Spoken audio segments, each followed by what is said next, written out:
Jain sir, programme शुरू करने का अनुमति चाहता हूं। Jain sir, don't wait for an opportunity, create it. With this wonderful quotation, Jain and pleasant morning to one and all. Myself, R. Karthikishwar of grade 9D, as a member of Entrepreneur Club. Let us begin this special day with a sense of pride in our hearts and deep request for our nation. The national song, Vande Mataram, is not just a melody, but a powerful reminder of the sacrifices of all the freedom fighters. Now I request everyone to join in national song, Vande Mataram. National song शुरू कर। वंदे मातरम, वंदे मातरम, सुजलाम सुफलाम, मलयज शीतलाम, सस्यश्यामलाम मातरम, वंदे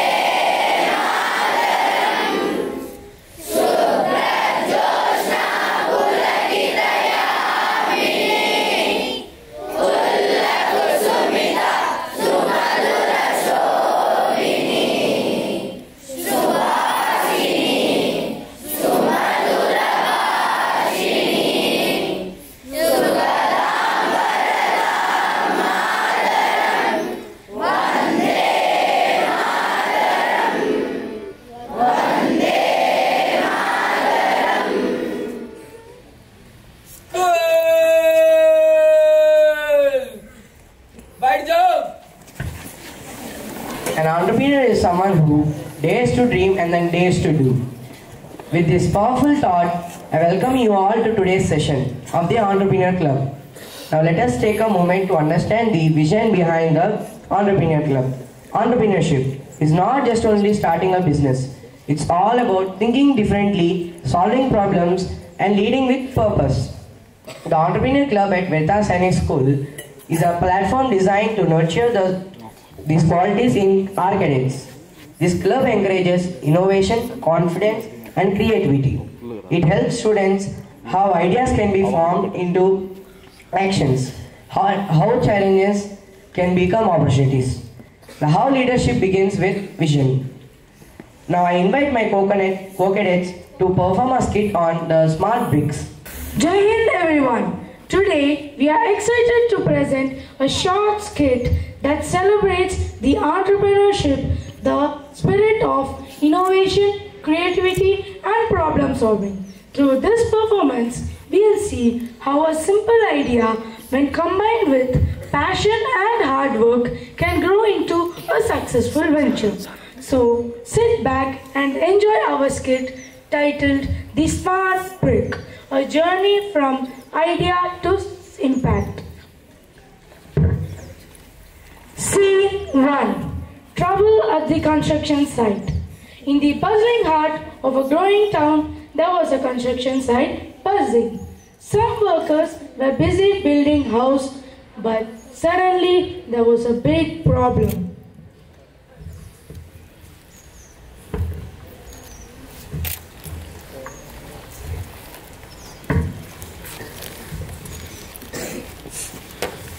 Oh no, we have no bricks left. How will we finish this building? Sir, I just now called the brick supplier. He said it will take 3 more weeks and the prices are going so high. What?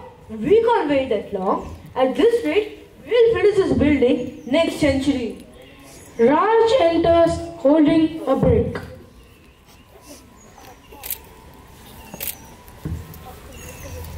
Hi sir, I heard you. You need some bricks. I think so I can help you. I have invented a smart brick which is stronger, eco-friendly and dries faster and 25% cheaper. It is also good. It is also good for environment. What? You made this brick? You look so young. Yes sir, I used to and recycled materials, and I have tested it thoroughly. This is not just a brick, it's the future of construction. Wow, this brick feels regular, lighter, stronger. Smells like an innovation.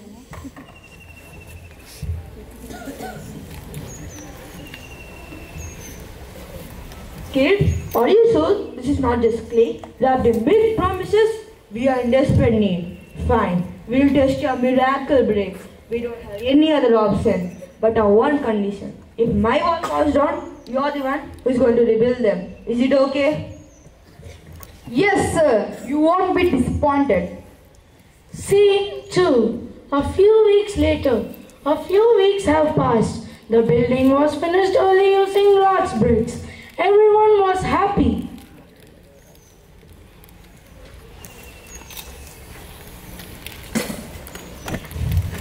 Raj, your bricks are amazing and solid. They are strong and saved us a lot of money. Look, sir, the building is still standing. Wow. Finally, I can go take some rest now.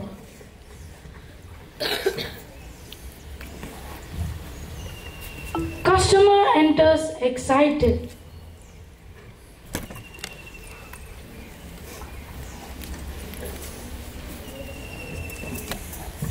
Hello, are you the boy who made these bricks? Yes. Actually, I am planning to build a mini house. I want around 10,000 bricks, but I would like to place the order in 3 different dishes. That sounds perfect. How would you like to divide the order? First, I will start with 3,000 bricks for the foundation work, and then I will take the 4,000 bricks for the walls. At the last, I would like to take the remaining 3,000 bricks for the remaining and foundation work. Got it. I will ensure all 3 stages. Thank you for trusting our quality bricks. Thank you. Everyone started talking about Raj's smart brick. Raj is now in demand. Others came in like monsoon rain, non-stop and overflowing. He became very popular and started his own company. Scene 3. At a big business event.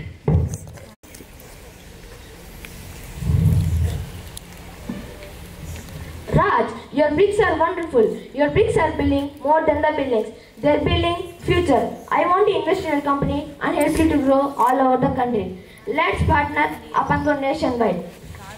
Thank you, sir. I started with a small idea. Now it's becoming a big dream.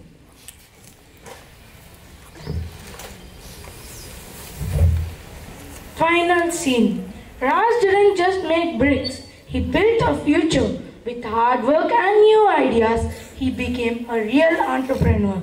And that's how one boy's simple idea turned into a revolution.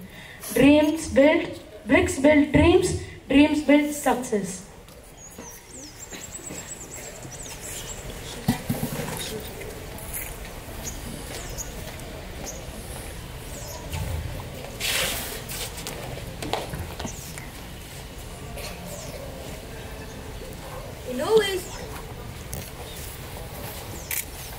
Innovation and domination leads to entrepreneurship. NCC club शुरू कर।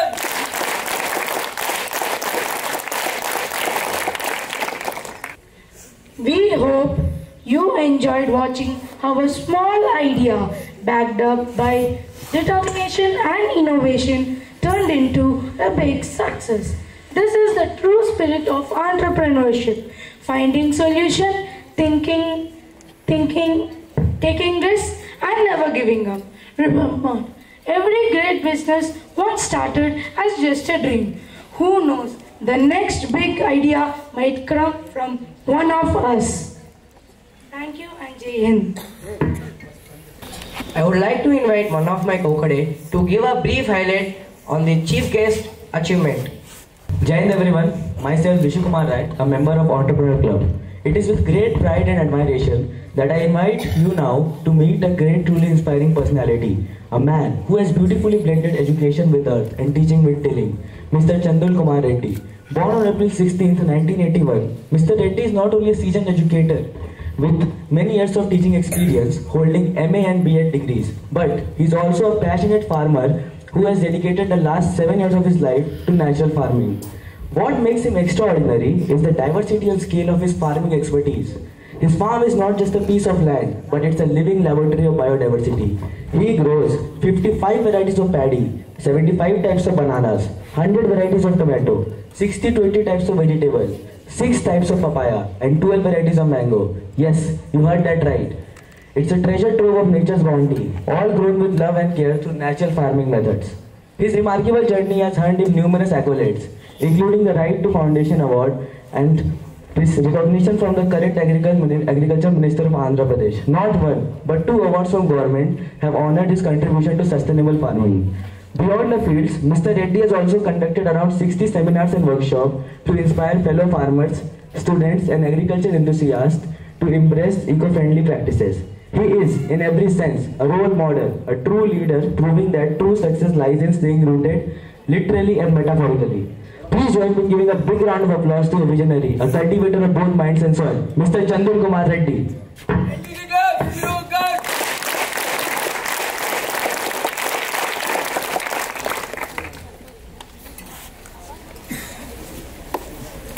Now I call upon my co-cadet, the interviewer, to accompany the guest and proceed with the session.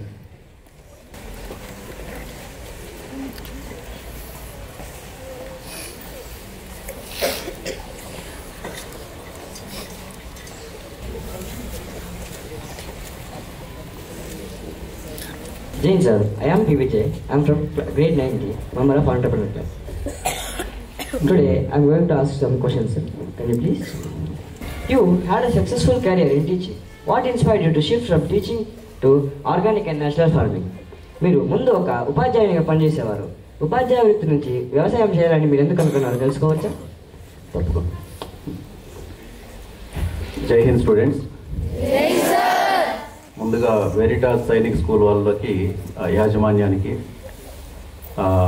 నన్ను స్టూడెంట్స్గా మీకు పరిచయం చేసినందుకు ధన్యవాదాలు తెలుపుకుంటున్నాను. ఇందాక బాబు అడిగినట్లు 18 years నేను టీచింగ్ ఫీల్డ్లో ఉన్నా. ఇందాక మేడం బొకే ఇచ్చినటువంటి మేడంను కూడా చూసినట్టే ఉంది. రాధికా మేడం తెలుసు నాకు. అలాగే మా మ్యాథ్స్ టీచర్ అనుకుంటాను, ఇటువైపు ఉన్నది తెలుగు సార్, భూపాల్ రెడ్డి సార్, వైప్ రెడ్డి సార్. తిరుపతిలో మీలాగా స్టడీస్ పూర్తి చేసుకొని ఇంటర్మీడియట్ కోసం ఇక్కడికి వస్తే స్టడీసు అలాగే ఉద్యోగం ఇక్కడే ఉన్నా. టీచింగ్ ఫీల్డ్ నుంచి సడన్గా నేను ఫార్మింగ్లోకి వెళ్ళడానికి మా ఇంట్లో జరిగినటువంటి ఒక దుర్ఘటన. సారీ, నేను మీకు ఇంగ్లీష్లో కన్వే చేయలేకపోతున్నాను. అందరికీ తెలుగు కంఫర్ట్ అయితే కొంత నేను చెప్పే విషయాలు మీకు బాగా సులభంగా అర్థమవుతుంది. మా ఇంట్లో మా మిస్సెస్కి మామగారు 2015లో బ్రెయిన్ క్యాన్సర్తో చనిపోయారు. ఆయనకి ఏ చెడు అలవాటు లేదు, వ్యవసాయమే చేస్తున్నాడు, కాకపోతే రసాయన వ్యవసాయం. వ్యవసాయానికి మూలాధారం మనకు న్యాచురల్ మెన్యూర్స్ ఉన్నాయి కదా, కౌడంగ్ మెన్యూర్. ఈ కౌ ఏంటంటే మన దేశవాళీ గోవులు కాదు, ఇప్పుడు ఉన్నటువంటివన్నీ కూడా విదేశీ బ్రీడ్స్. దాని గురించి కూడా చెప్తాను, అది ఎంత విషపూరితం అనేది. మనం సహజంగా మనుషులుగా మనం రూపాంతరం చెందాం. మనం తినాల్సినటువంటి ఫుడ్ వైల్డ్ ఫుడ్. దురదృష్టం కొద్దీ మనం నాగరికత పెరిగింది, వైల్డ్ ఫుడ్ నుంచి ఫార్మింగ్ ఫుడ్లోకి వచ్చాం. ఇప్పుడు ఫార్మింగ్ ఫుడ్ కంటే కూడా ప్రాసెస్డ్ ఫుడ్ చాలా ప్రమాదకరం. మనకు అన్నీ దొరుకుతున్నాయి ప్యాకెట్లో. ఆ ప్యాకెట్లో నిల్వ ఉండడానికి ప్రిజర్వేటివ్స్ చాలా విషపూరితం. ఇవన్నీ ఇది మూడో రకం. వైల్డ్ ఫుడ్, ఫార్మింగ్ ఫుడ్ మనం తినచ్చు.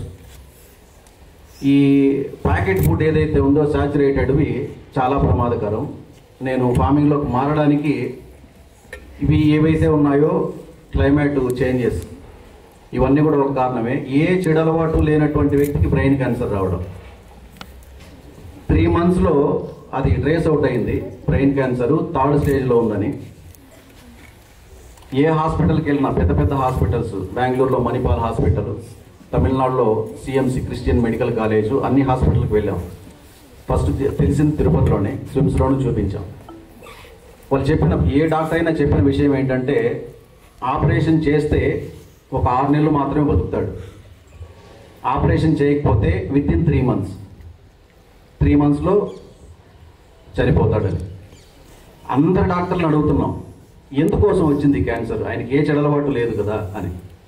ఎవరు చెప్పలేమండి, మేము ఎవరికైనా రావచ్చు అంటున్నారు. ఒక సిఎంసిలో డాక్టర్లు మాత్రం ఏం చెప్పారంటే, మీరు ఆయన ఏం చేస్తారు, ఆయన వృత్తి ఏంటి అని అంటే వ్యవసాయం చేస్తారని చెప్పారు. ఆవులు ఉన్నాయా అని అన్నారు. ఉన్నాయి, అప్పటికి 8 ఆవులు ఉన్నాయి. HF breed, Jersey breed. మనకు పల్లెల్లోకి వెళ్తే ఈ బ్రీడ్సే కనపడతాయి. అవి ఏంటంటే విదేశాల్లో మీట్ కోసం డెవలప్ చేసిన బ్రీడ్స్. మీరు జాగ్రత్తగా వినాలి, మీట్ కోసం డెవలప్ చేసిన బ్రీడ్స్ బయట దేశాల్లో. మన దురదృష్టం ఏంటంటే మన దేశంలో మిల్క్ కోసం మనకి ఇంట్రడ్యూస్ చేశారు. హై ఈల్డ్ మిల్క్ ఇస్తుంది. ఒక్కొక్క ఆవు 15 లీటర్లు 20 లీటర్లు కూడా ఇస్తుంది ఒక పూటకి. కాకపోతే ఏంటంటే అది హార్మోన్స్ ఇంబ్యాలెన్స్ వల్ల ఇచ్చినటువంటి మిల్క్. ఆ మిల్క్ మనం తీసుకుంటే మన హార్మోన్స్ ఇంబ్యాలెన్స్ అవుతాయి, అది విషపూరితం. అక్కడ ఉన్నటువంటి ఒక డాక్టర్ చెప్పిన విషయం ఏంటంటే, ఆ ఆవుల దగ్గర ఆ గోమయం, గోపంచితం అంటే కౌ డంగ్, కౌ యూరిన్ వల్ల వచ్చిన ఇన్ఫెక్షన్ కూడా అయ్యిండొచ్చు అని ఒకే ఒక డాక్టర్ చెప్పారు. 2015లో ఈ ఇన్సిడెంట్ జరిగితే 2016లో పద్మశ్రీ డాక్టర్ సుభాష్ పాలేకర్, మహారాష్ట్ర వ్యక్తి, ఆయన ఒక రైతు, అగ్రికల్చర్ బిఎస్సి హానర్స్ చదువుకున్నాడు. పుస్తకాల్లో ఉన్నటువంటి చదువు, పొలాల్లో జరుగుతున్నటువంటి వ్యవసాయం 2 వేరువేరుగా ఉంది. ఏది కరెక్ట్?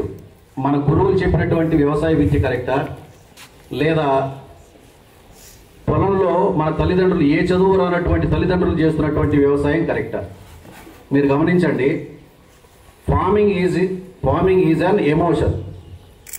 ఫార్మింగ్ అనేటువంటిది ఒక ఎమోషన్తో కూడుకున్నది. ఏ జీవిని హింసించరు, ఏ రైతు కూడా ఏ పురుగుని చంపరు. మీరు చదువుంటారు, ఫ్రెండ్లీ ఇన్సెక్ట్స్, హార్మ్ఫుల్ ఇన్సెక్ట్స్ అని 2 టైప్స్ ఉన్నాయి. చదివారా? బీస్ ఉన్నాయి కదా, హనీ బీస్, తేనెటీగలు, కందరీగలు, తూనీగలు, తుమ్మెదలు, ఇవన్నీ ఫ్రెండ్లీ ఇన్సెక్ట్స్. ఇవి రెక్కలతో ఎగురుతూ ఉంటాయి.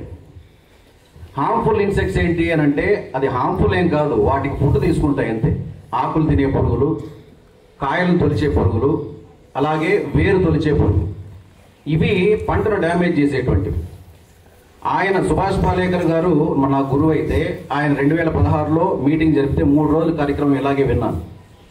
ఆయన చెప్పినటువంటి విషయం, పుస్తకాల్లో ఉన్నటువంటి చదువులో చాలా పొరపాట్లు ఉన్నాయి. పుస్తకాల్లో ఉన్నటువంటి చదువుల్లో పొరపాటు ఏంటంటే, రసాయన వ్యవసాయం, కెమికల్ ఫార్మింగ్ మన దేశంలోది కాదు.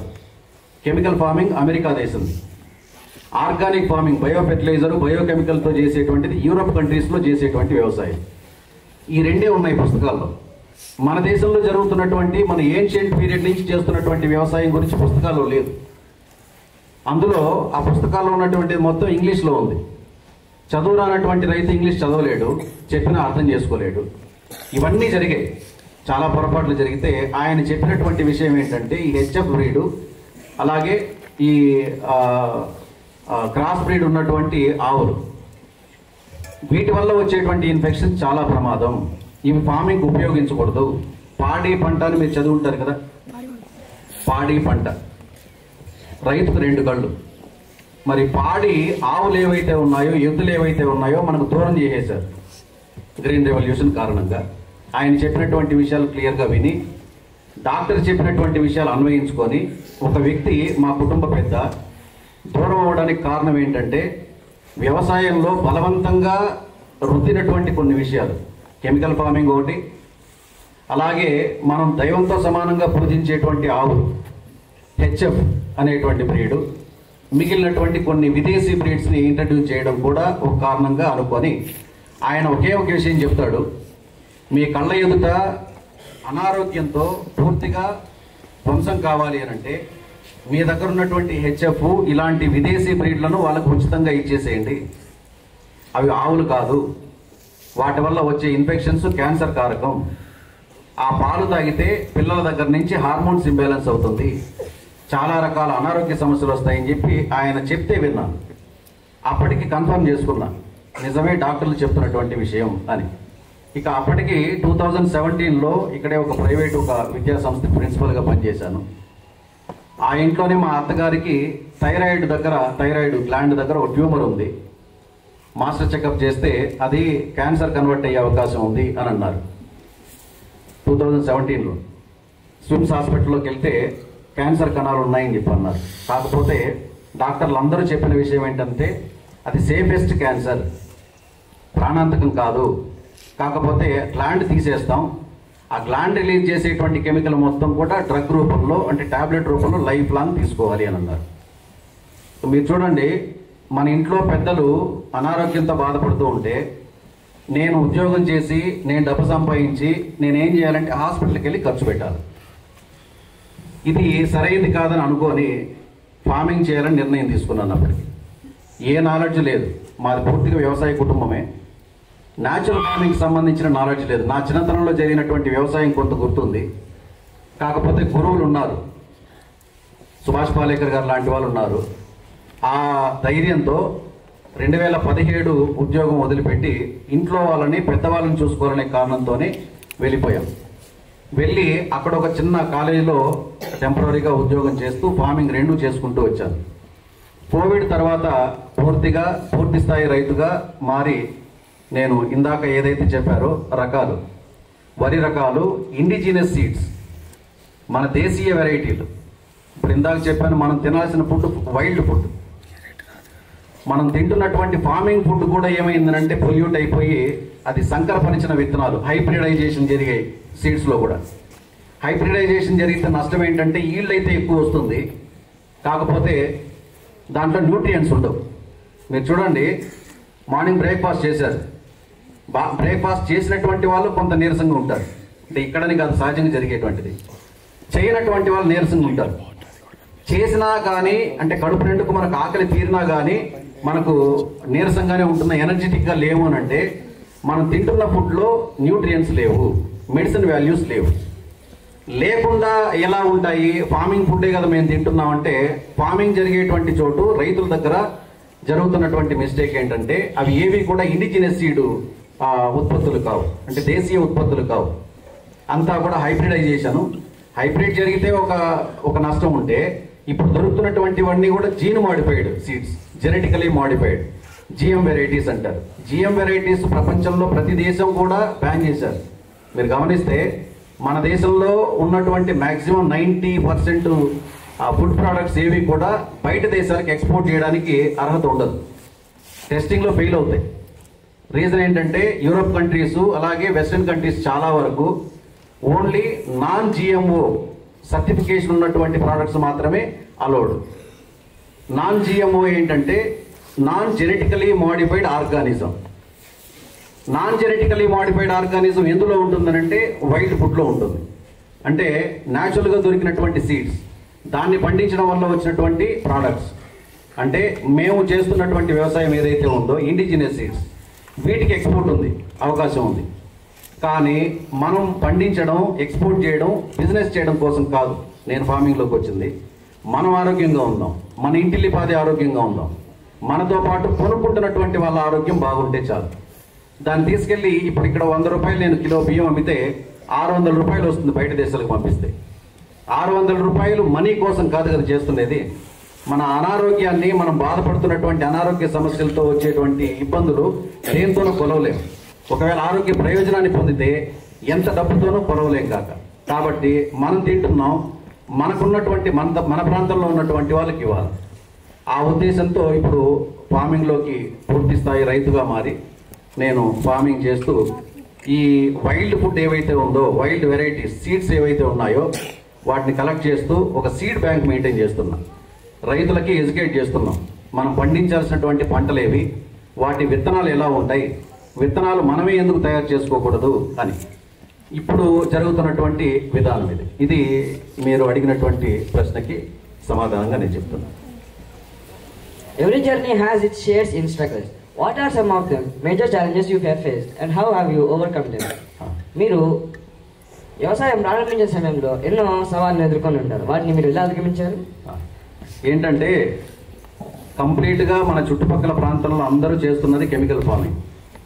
నాన్ కెమికల్ ఫార్మింగ్లో నేను అడుగు పెట్టినప్పుడు అవి ఛాలెంజెస్ కాదు, కానీ చుట్టుపక్కల రైతుల దగ్గర నుంచి వచ్చినటువంటి ఇన్ఫర్మేషన్. నేను ఫార్మింగ్లో జీరో నాలెడ్జ్తో స్టార్ట్ చేస్తే సీడ్స్ తీసుకురావడమే వైల్డ్ వెరైటీ సీడ్స్ తీసుకొచ్చాను, ఇండిజినియస్ సీడ్స్.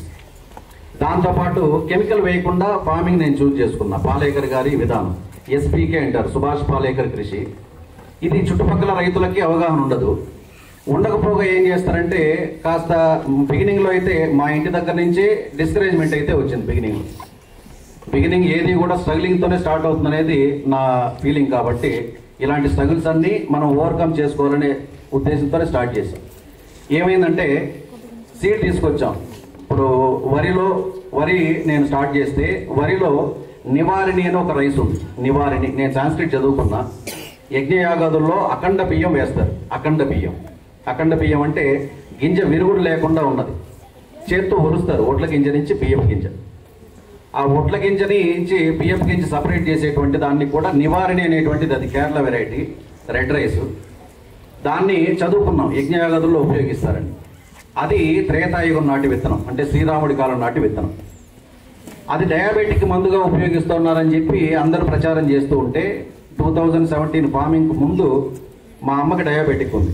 నేను రైస్ తీసుకొచ్చి ఇచ్చాను. అంతకుముందు మిల్లెట్స్లో రకరకాల మిల్లెట్స్ తీసుకొచ్చి ఇచ్చినా కానీ నయం కాలేదు, అంటే బాగా కాలేదు, షుగర్ కంట్రోల్కి రాలేదు.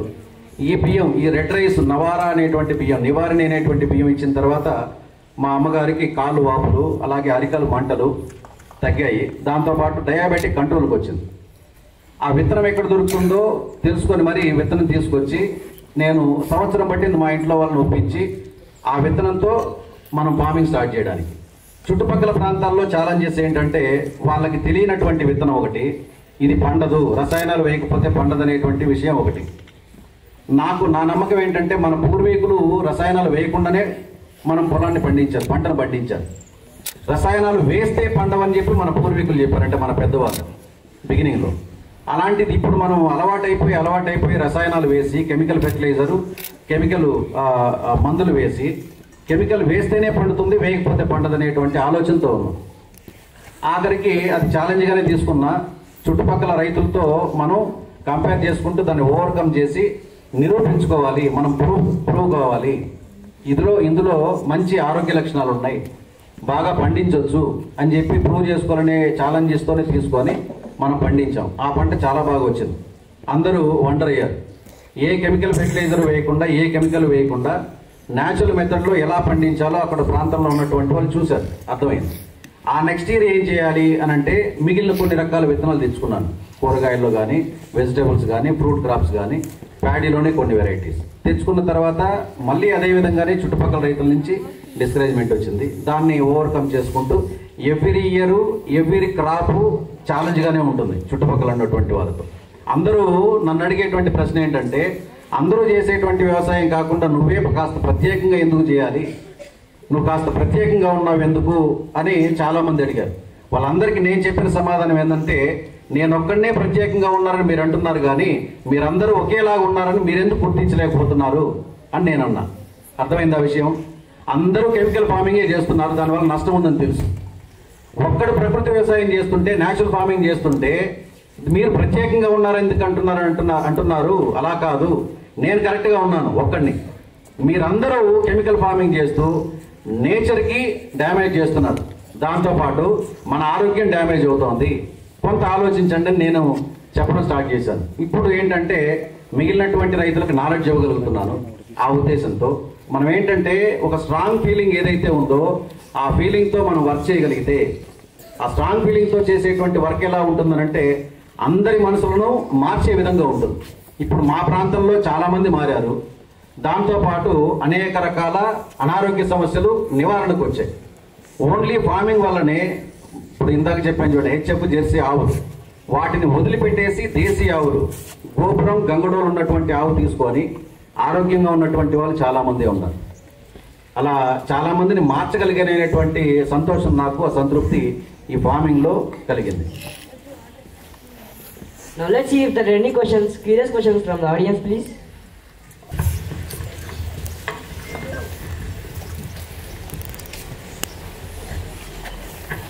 Sir, what inspired you to adopt the natural farming methods, and how do you think they differ from conventional farming practices? ఇక్కడ ఇందాక చెప్పిన విషయాల్లో నేను ఎలా అడాప్ట్ చేసుకున్నాను అంటే మనకున్నటువంటి అనారోగ్య సమస్యలే కారణం. నేను న్యాచురల్ ఫార్మింగ్ని అడాప్ట్ చేసుకోవడానికి కారణం ఏంటంటే నేచర్ని మనం ఎంత బాగా చూసుకుంటామో ఆ నేచర్ మనల్ని అంత ఆరోగ్యంగా ఉంచుతుంది. పొలంలో వేసినటువంటి మొక్క విత్తనం అది మొక్కగా మారి ఫలాలను ఇస్తుంది.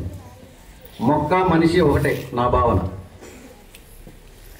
మనం ఎదుటి వ్యక్తిని ఎంత బాగా ట్రీట్ చేస్తే ఆ వ్యక్తి నుంచి అంత మర్యాద ఆ గౌరవం మనం పొందుతాం.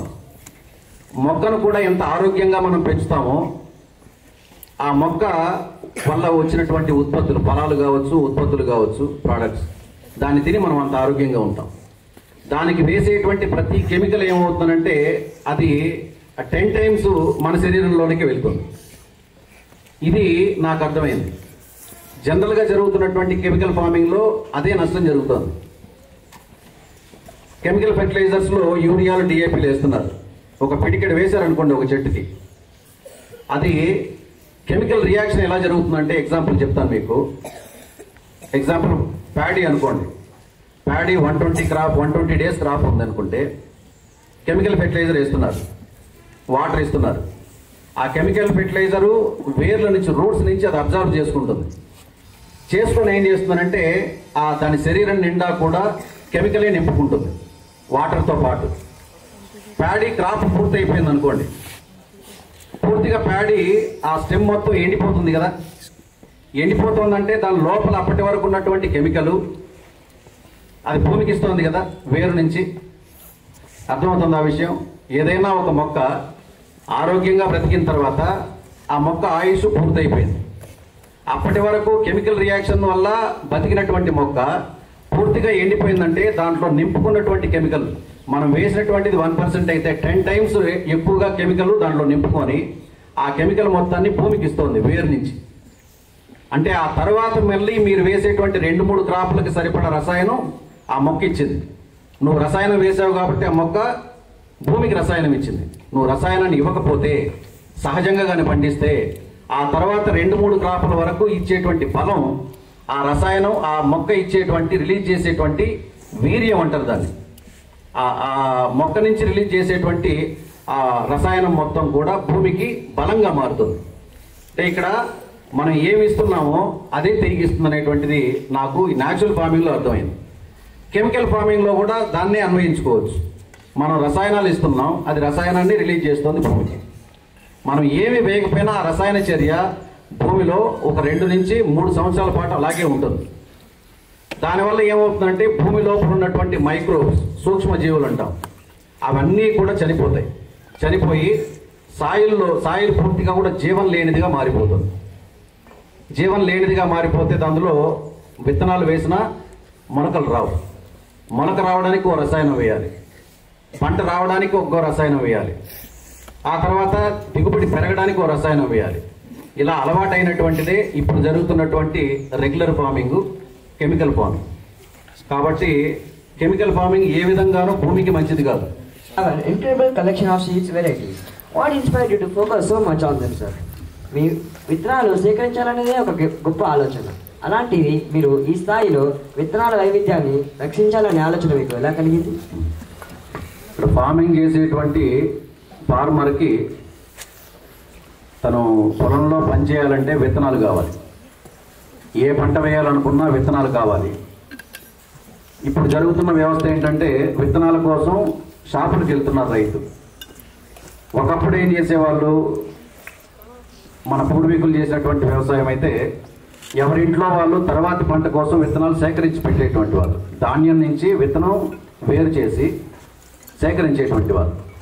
కానీ ఇప్పుడు ఏమైందంటే సీడ్ హైబ్రిడైజేషన్ జరిగిన తర్వాత సీడు జెనెటికలీ మాడిఫైడ్ అయిన తర్వాత సీడ్ నుంచి సీడ్ తయారు కాదు. ఇది చాలా గొప్ప ప్రశ్న. అది నేను ఫార్మింగ్ చేస్తూ ప్రతిసారి విత్తనాల అంగడికి వెళ్ళి విత్తనాలు కొంటూ ఉంటే నాకు అర్థమైన విషయం ఏంటంటే, ఒక విత్తనం మరొక విత్తనాన్ని తయారు చేయలేదు అంటే అది మనం తినడానికి యోగ్యం కాదు, మనం తినాల్సినటువంటి ఫుడ్ కానే కాదు. ఇందాక చెప్పాను, కేవలం కడుపు నింపుకుంటున్నాం అంతే. ఏ విధమైనటువంటి న్యూట్రియంట్స్, మెడిసిన్ వాల్యూస్ లేవు అందులో, హైబ్రిడైజేషన్ జరిగినటువంటి సీడ్లో, అలాగే జెనెటికలీ మాడిఫైడ్ సీడ్లో. మీకు పాలేకర్ గారు ఏం చెప్తారంటే, వాట్ ఈజ్ సీడ్ అంటే, విత్తనం దేన్ని విత్తనం అంటారు అని అంటే, విత్తనం మళ్ళీ విత్తనంగా తయారైతే మాత్రమే అది విత్తనం అవుతుంది అని. పునరుత్పత్తికి, రీప్రొడక్టివ్ సిస్టమ్కి ఉపయోగపడేటువంటిది మాత్రమే రియల్ సీడ్. అది ఇండిజినస్ సీడ్లో మాత్రమే ఉంది. హైబ్రిడ్ సీడ్లో సీడ్ నుంచి సీడ్ తీసుకోలేము. పంట అయిపోయిన తర్వాత మళ్ళీ సీడ్ కోసం వాళ్ళు షాపుల దగ్గరికి వెళ్ళాలి. ఆ కంపెనీలో ఇచ్చినటువంటి సీడ్ మాత్రమే వేయాలి. ఇక్కడ ఫార్మింగ్లో అది ఆ వ్యవస్థే సరైంది కాదు. ఫార్మింగ్లో బేసిక్కే సీడ్ మీదే ఆధారపడి ఉంటుంది.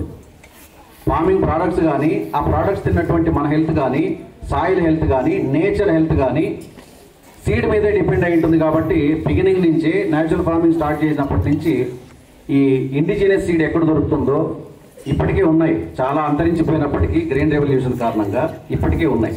మీకు ప్యాడీలో డాక్టర్ ఆర్హెచ్ రిచారియా ఒక సైంటిస్ట్, ఆయన ఏంటంటే కటక్లో ఉంది నేషనల్ రైస్ రీసెర్చ్ ఇన్స్టిట్యూట్ అని. ఆయన ఒక 18 years పాటు ఆయన డైరెక్టర్గా పనిచేశాడు. 1959లో. అప్పటికి అక్కడ రైస్ రీసెర్చ్ ఇన్స్టిట్యూట్లో 18,000 వెరైటీస్ ఉన్నాయి. ప్యాడీలో, వరిలో 18,000 వెరైటీస్.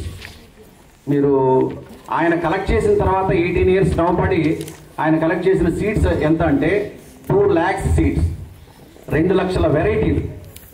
2 లక్షల వెరైటీలు నేమ్ చదవాలంటేనే మనకు 2 రోజులు 3 రోజులు సమయం పడుతుంది. అంతటి గొప్ప వ్యక్తులు మన దేశం కోసం సర్వీస్ చేశారు. కారణాలు ఏవైనా కానీ గ్రెయిన్ రెవల్యూషన్లో వాటన్నిటిని విడిచిపెట్టేశారు. బయట దేశాల నుంచి వచ్చినటువంటి హైబ్రిడ్ సీడ్స్ను మాత్రమే రైతులకు ఇచ్చారు. రైతులు కూడా వాళ్ళ దగ్గర ఉన్నటువంటి విత్తనాలను వదిలిపెట్టేశారు. రైతులకు ఏంటంటే చదువు లేని కారణంగా సైంటిస్టులు చెప్పారు, అధికారులు చెప్పారనేటువంటి కారణంతో వాళ్ళకు విలువైనటువంటి సంపద, ఏ రైతుకైనా నిజమైన సంపద ఏంటంటే విత్తనమే. విత్తనం మీదనే ధాన్యం ఆధారపడి ఉంటుంది. మరి అట్లాంటప్పుడు విత్తనాలు వదిలిపెట్టిన తర్వాత వ్యవసాయం పూర్తిగా కుంటుపడింది. రీసెంట్ డేస్లో మన వాళ్ళు చేసినటువంటి సర్వేకి దేశవ్యాప్తంగా రైతులు విత్తనాల కోసం పెడుతున్నటువంటి పెట్టుబడి ఎంత అంటే 36,000 కోట్లు, 36,000 crores. మీరు ఊహించండి, రైతుల కష్టార్జితం అది. 36,000 కోట్లు విత్తనాలకే ఖర్చు పెడితే, ఆ విత్తనాలు హైబ్రిడ్ చేసినటువంటి విత్తనాలు న్యాచురల్గా పండవు. మనం వేసేటువంటి ఎరువులతో అవి పంట రాదు. కెమికల్ ఫెర్టిలైజర్ ఇవ్వాలి ఎక్స్ట్రాగా. కెమికల్ ఫెర్టిలైజర్ ఇస్తే మళ్ళీ వెంటనే పురుగు తాకిడి ఉంటుంది. అలాగే వాటికి స్ప్రేయింగ్కి కెమికల్ యూజ్ చేయాలి. ఒక సీడ్కే 36,000 crores వాళ్ళు రైతులు ఖర్చు పెడుతుంటే, కెమికల్ ఫెర్టిలైజర్కి దానికి 3 రెట్లు ఎక్కువ, కెమికల్స్ స్ప్రే చేసేటువంటి కెమికల్కి ఇంకొక 3 రెట్లు ఎక్కువ. ఈ మొత్తం కౌంట్ చేస్తే ఒక సంవత్సరానికి రైతులు కార్పొరేట్ కంపెనీలకి సీడ్ ద్వారా, అలాగే కెమికల్ ఫెర్టిలైజర్, కెమికల్స్ వాళ్ళ ద్వారా ఇచ్చేటువంటి అమౌంట్ ఎంత అంటే మన రాష్ట్ర బడ్జెట్ అంతా దాదాపు 1.5 lakh crores, 1.5 లక్షల కోట్లు. ఇది గవర్నమెంట్ లెక్కలు ఇవి, మన దేశంలో జరుగుతున్నటువంటి. ఈ మొత్తం రైతు తన కష్టార్జితం ఖర్చు పెడుతున్నాడు. ఇంత ఖర్చు పెడితే దిగుబడి రాక, వచ్చినటువంటి పంటను అమ్ముకోక ఇబ్బందులు పడుతున్నారు. వీటిని దృష్టిలో పెట్టుకొని రైతు సీడ్ దగ్గర ఖర్చు ఎక్కువ పెడుతున్నాడు. ఆ సీడ్ మందే అయితే, అది ఇండిజినస్ సీడ్ అయితే దానికి ఎక్స్ట్రాగా మెన్యూర్ అవసరం లేదు, అంటే కెమికల్ ఫెర్టిలైజర్ అవసరం లేదు. అలాగే కెమికల్ ఫెర్టిలైజర్ వేయాల్సిన అవసరం లేదు కాబట్టి పురుగు తాకిడి తక్కువ ఉంటుంది. నేచర్లో భగవంతుడు అన్ని బ్యాలెన్స్ చేసి ఉంటాడు. ప్రతి ఒక జీవిని పుట్టించాడంటే దానికి ఆహారాన్ని సృష్టించి ఉంటాడు. మన నేచర్ని అబ్జర్వ్ చేస్తే అన్ని విషయాలు తెలుస్తాయి. నేను గమనించింది, ఇండిజినస్ సీడ్ తెచ్చుకున్న తర్వాత నేను ఫార్మింగ్ స్టార్ట్ చేస్తే అన్ని రకాల పురుగులు పొలంలో ఉన్నాయి. కాకపోతే వాటికి కావాల్సినటువంటి ఫీడ్ నేనేం చేయాలంటే వాటర్లో పురుగులు తినడానికి మాత్రమే కొన్ని రకాల మొక్కలు వేసేటువంటి వాడిని. ఫెన్సింగ్ లాగా హైట్ పెరిగేటువంటివి జొన్నలు, మొక్కజొన్నలు, సజ్జలు ఒక ఫెన్సింగ్ క్రాప్ అంటారు, దాన్ని బార్డర్ క్రాప్ అంటారు, అలా వేసేటువంటి వాడిని. వాటికి అవి ఈ హార్మ్ఫుల్ ఇన్సెక్ట్స్ అన్నీ కూడా వాటి మీద వెళ్తాయి. గాలికి గుడ్లు, ఆ పురుగుల యొక్క గుడ్లు ఎగిరెచ్చి ఆ ఫెన్సింగ్ మీద పడుతుంది. అది గుడ్లు పొదిగిన వెంటనే ఆకులు తింటాయి. అలాగే ఆ పురుగులు తినడానికి ఇంకొక రకమైనటువంటి పురుగు రావాలి కదా, దాని కిందనే బంతి, మనకు మ్యారీగోల్డ్ ఫ్లవర్ మొక్కలు ఉన్నాయి కదా, వాటిని వేస్తాం. అవి వాటి మీదకి వచ్చేటువంటి ఇన్సెక్ట్స్ ఏంటంటే కందిరీగలు వస్తాయి, హనీ బీస్ వస్తాయి, తేనెటీగలు, తుమ్మెదలు, తూనీగలు ఇవన్నీ వస్తాయి. కందిరీగలను మీరు గమనిస్తే ఈ పచ్చ పురుగుని, పంటను డ్యామేజ్ చేసేటువంటి పచ్చ పురుగుని తింటుంది. అక్కడే బ్యాలెన్స్ అవడం నేను చూశాను. నేచర్లో భగవంతుడి సృష్టి ఏంటంటే పంటను పాడు చేసేటువంటి ఇన్సెక్ట్స్ 40% ఉంటుంది, అంటే హార్మ్ఫుల్ ఇన్సెక్ట్స్ 40%. అలాగే ఫ్రెండ్లీ ఇన్సెక్ట్స్ ఎలా ఉంటాయి, ఎంత పర్సంటేజ్ ఉంటాయి అంటే 60% ఉంటుంది. నేను ఒక ఫార్మర్గా దాన్ని ఏం చేస్తే సరిపోతుందంటే ఫ్రెండ్లీ ఇన్సెక్ట్స్ కౌంట్ని 80%కి తీసుకెళ్ళి హార్మ్ఫుల్ ఇన్సెక్ట్స్ని 20% తీసుకురాగలిగితే నా క్రాప్ సేఫ్. నేను ఇదే చేస్తున్నా. ఏ పురుగుని చంపకుండా చేసేటువంటి వ్యవసాయం న్యాచురల్ ఫార్మింగ్, ప్రకృతి వ్యవసాయం అంటారు.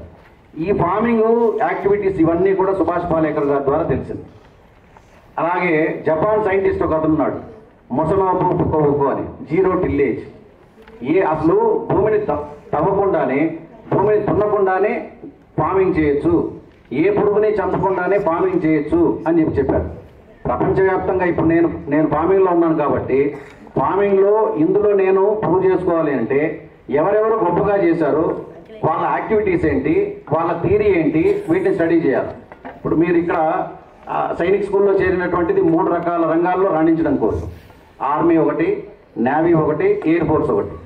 మీరు ఇందులో రాణించాలి అంటే మీకు కలిగేటువంటి పట్టుదల ఎలా ఉండాలంటే మీరు ఏదైతే రంగాన్ని ఎంచుకున్నారో అందులో గొప్ప వాళ్ళు ఎవరు, వాళ్ళ యొక్క జీవితం ఎలా స్ఫూర్తిగా తీసుకోవాలో మీరు ఆలోచించాలి.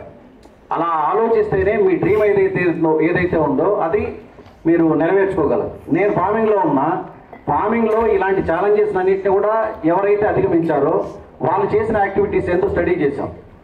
1 స్టార్ రెవల్యూషన్ ఒక బుక్ ఉంది మీకు, మొసనోబు ఫుకోవుకో రాసింది, గడ్డి పరకతో విప్లవం పుస్తకం తెలుగులో ఉంది. ఆ పుస్తకం తీసి చదివాం.